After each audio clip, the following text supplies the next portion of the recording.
வணக்கம் மாஸ்டர் நேயர்களே. நட்சத்திர குடும்பங்கள் வரிசையில இன்று நாம் பார்க்கக்கூடிய நட்சத்திரம் உத்திராடம்.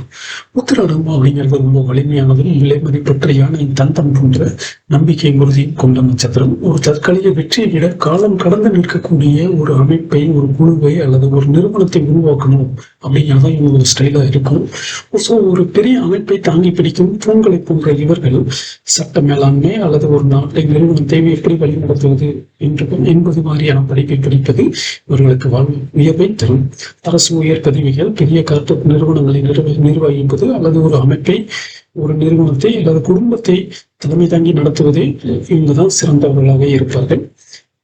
ரூல்ஸ் படிதான் நடக்கணும் அப்படின்னு நினைக்கிறதுனால சில நேரங்கள்ல கொஞ்சம் வளைந்து கொடுக்க முடியாம கடினமான ஆட்களாக கூட மற்றவங்களுக்கு தெரியலாம். இதுதான் இவங்களுடைய ரிஸ்க்.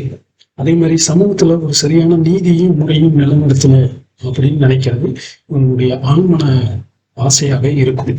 இந்த அமைப்புல இருக்கக்கூடிய முதல் பாதமாக இருந்தால், நட்சத்திரம் முதல் பாதமாக இருந்தாலும் செயல ஒரு நேர்மையும் உயர்ந்த மதிப்பும் இருக்கும். யாரையும் எதையும் லாபத்திற்காக மட்டும் செய்யாமல் பார்க்காமல் ஒரு கொள்கைக்காக ஆரம்பிப்பார்கள். சரியான வழியில் ஒரு காரியத்தை தொடங்கணும் அப்படிங்கிறது இவங்களுடைய ஸ்டைலா இருக்கும். இதை இரண்டாம் பாதமாக இருந்தா உங்க சிந்தனை முழுக்க விதிமுறைகளை பத்தியே இருக்கும். ஒரு சிஸ்டம் எப்படி இருக்கணும், அதுக்கு என்னென்ன ரூல்ஸ் வேணும் அப்படிங்கிற மனசுக்குள்ள ரொம்ப ஸ்ட்ராங்கா பிளான் பண்றவங்களா இருப்பாங்க. இவங்க மனமே பாத்தீங்கன்னா ஒரு நிர்வாகி மாதிரி வேலை செஞ்சுக்கிட்டே இருக்கு. எப்போதுமே இவங்களுடைய சிந்தனை ஒரு நிர்வாகிகளாவே சிந்திக்கக்கூடிய அமைப்பை இருக்கும். இதே மூன்றாம் பதமாக இருந்தால் ஒருவருடைய முயற்சி என்பது ஒரு சமூக கட்டமைப்பு அல்லது ஒரு வழிமுறையை நிறுவுவதில் இருக்கும். பலரையும் ஒருங்கிணைத்து ஒரு நீண்டகால பயன் தரும் ஒரு அமைப்பை உருவாக்க கடுமையாக உழைப்பார்கள். இவருடைய எஃபர்ட், முயற்சி எப்பயும் ஒரு ஒழுங்குமுறைக்குள்ள, ஒரு வரைமுறைக்குள்ளேயே இருக்கும்.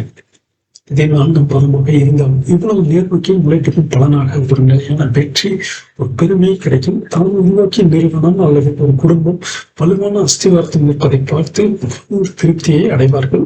அதற்கான போராட்டம் என்பதை தொடர்ந்து கொண்டே இருப்பார்கள்.